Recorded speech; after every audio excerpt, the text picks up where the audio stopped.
Hey, English learners! Welcome back to the LeapTalk English Podcast, your cozy little place to learn easy English through real, everyday conversations. I'm Mary. And I'm Albert. Albert, I want to ask you something directly today. Go ahead. When was the last time you felt genuinely confident? Not performed confidence. Not I smiled and hoped nobody noticed I was nervous. Actually, quietly, genuinely confident. That's a harder question than it sounds. It is, isn't it? I think last week, actually, a small moment, I was explaining something to a colleague, and halfway through I realized I wasn't monitoring how I sounded. I was just saying the thing, and it landed well. And how did that feel? Like a small rest, like something I usually carry had put itself down for a few minutes. Something you usually carry. Yes, the monitoring, the checking, the is this landing. That was just quiet for a moment. That is such an honest description of what real confidence actually feels like. Not bold, not loud, just quiet. Just quiet. And today, that's exactly what we're talking about. The real English of confidence, not the performance version, the quiet version, the one that shows up in small moments when you stop monitoring yourself and just speak. I'm Albert. I'm Mary. LeapTalk English, B2 level, real conversation. Today, the English of real confidence. Word tour at the end, 8 words, and near the end, our Say It Better segment, turning flat performed confidence into something genuine. Like, instead of saying, I was confident, You can say, I stopped monitoring myself and just spoke. and instead of saying, I'm not confident, You can say, I'm still learning to trust what I already know. if you're learning English with us today, just relax into the conversation. This episode is great for B1 and B2 learners.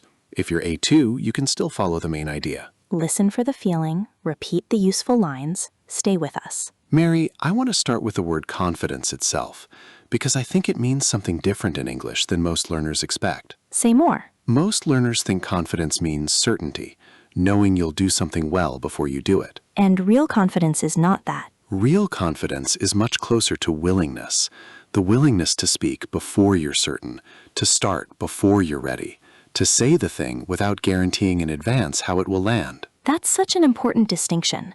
Certainty and willingness. Certainty is actually quite rare.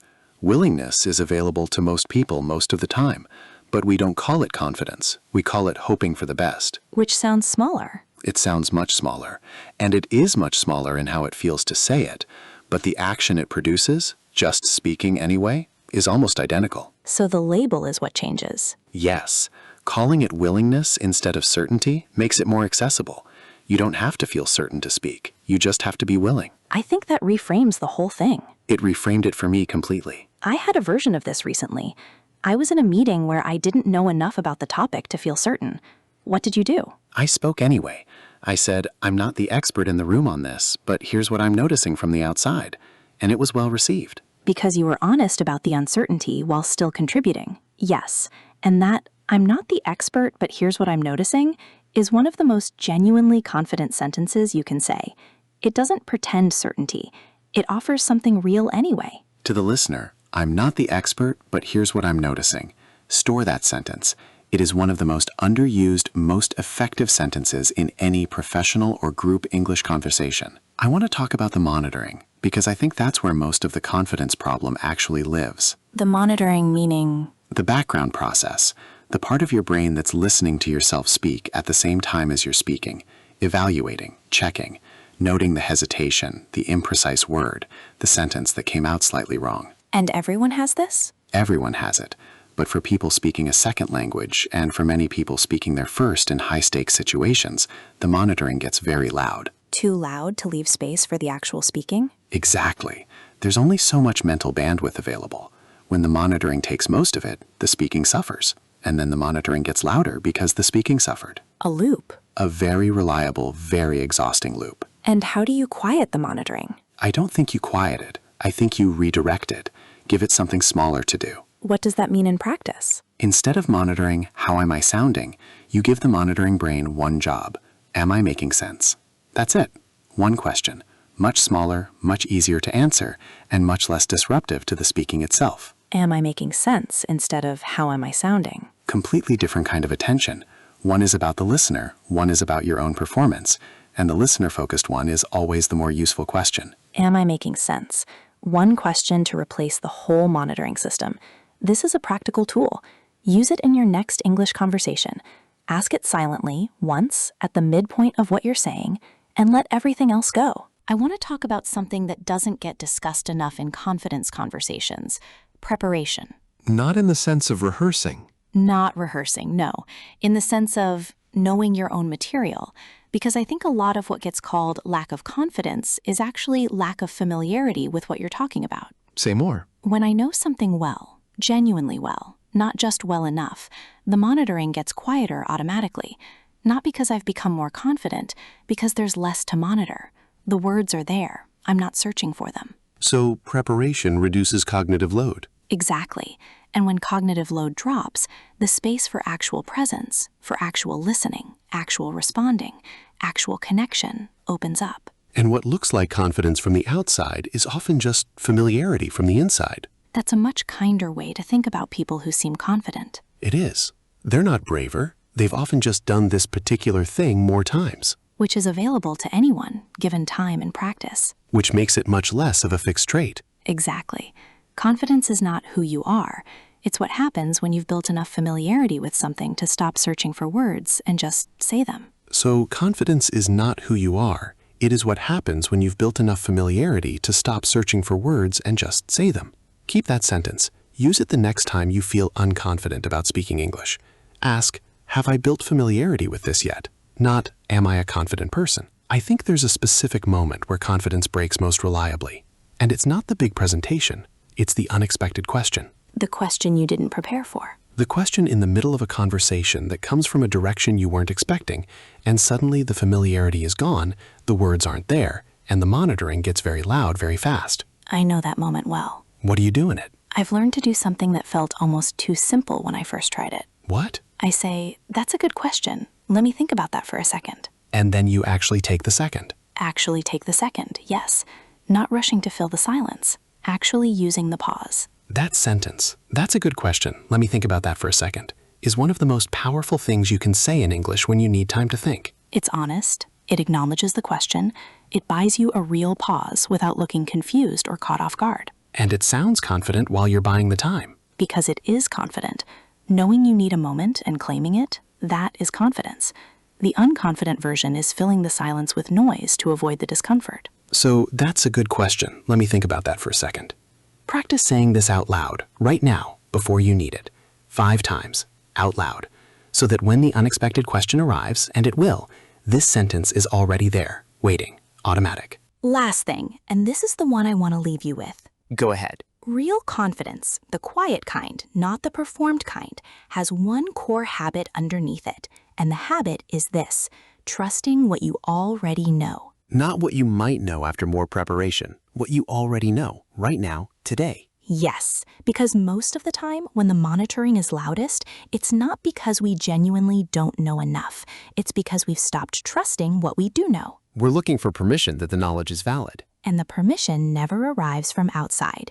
It only ever arrives from inside, from the decision to trust. I'm learning to trust what I already know. That sentence, simple as it is the practice. Said to yourself before you speak, whenever the monitoring gets loud. Not, I am confident. That often feels false. Not, I know everything, obviously untrue. Just, I trust what I already know. Specific enough to be honest, big enough to be useful. To the listener, say it now, out loud, in English. I trust what I already know. That's the practice. That's the whole thing. And now, let's slow down and practice 8 useful words from today's conversation. Our first word is willingness. Willingness, willingness. Willingness means the quality of being ready and prepared to do something, even without certainty about how it will go. Maybe you've been waiting to feel certain before speaking. You could say, I'm replacing certainty with willingness. Or maybe you've started speaking before you feel fully ready. Then you could say, that took willingness, even if it didn't feel like confidence yet. Our next word is monitor. Monitor, monitor. To monitor means to observe and check something continuously. Your inner monitor is the part of your brain listening to yourself while you speak. Maybe your monitor has been too loud lately. You could say, I'm trying to give my monitoring brain one smaller job. Or maybe you notice the monitoring quiet down in a good moment. Then you could say, the monitoring got quieter and I just spoke. Our next word is familiarity. Familiarity, familiarity. Familiarity means the state of knowing something well through experience and practice. Maybe you've noticed familiarity arrives more easily with familiar topics. You could say it wasn't confidence, it was familiarity. Or maybe you're building familiarity on purpose. Then you could say, I'm building familiarity with this so the words arrive more easily. Our next word is bandwidth. Bandwidth, bandwidth. Bandwidth, already covered in the corporate English episode, returning here in its everyday sense.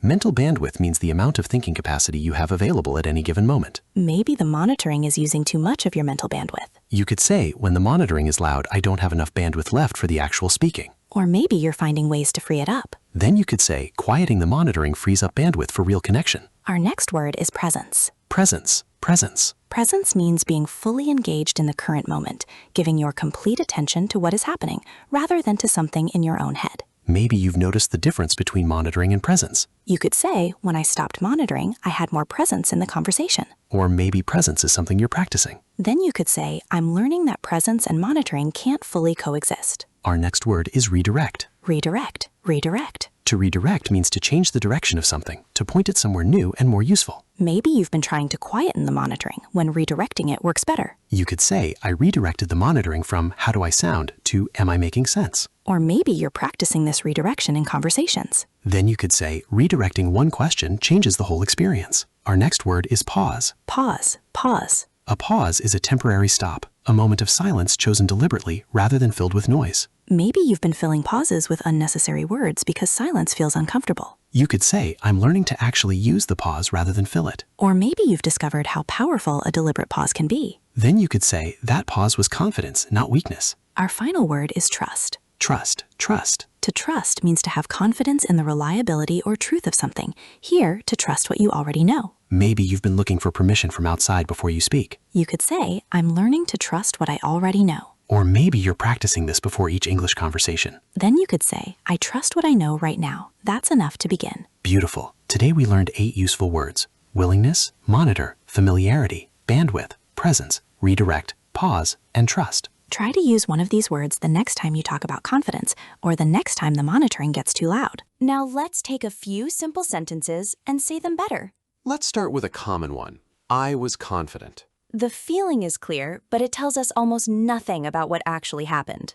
You can say, I stopped monitoring myself and just spoke. Or, something usually loud went quiet and I just said the thing. That sounds much more real. Here's one. I'm not confident. Very common, very flat. You can say, I'm still building familiarity with this. Or, I'm learning to trust what I already know. What about this one? I didn't know what to say. Very real moment. A smoother version is, I needed a moment, so I said, that's a good question. Let me think about that for a second. Or, I redirected the monitoring and gave myself a pause. Here's another. I was nervous. Simple and honest. But more naturally, you could say, the monitoring was loud, but I spoke anyway. Or, I replaced certainty with willingness and started talking. One more. I want to be more confident. Very common aspiration. A more specific version is, I want to build more familiarity so the words arrive more easily. Or, I'm practicing trusting what I already know before I speak. That's the heart of today's episode. Real confidence isn't bold, it isn't certain. It's quiet, it's willing, it's familiar, and it trusts what is already there. So now we want to hear from you. When was the last time you felt that quiet version, even for a moment? Tell us in the comments. We want to know. Try to use one word from today's word tour: willingness, monitor, familiarity, bandwidth, presence, redirect, pause, or trust. Thank you for learning with us today. Keep practicing, take care, and trust what you already know. Bye for now. Bye.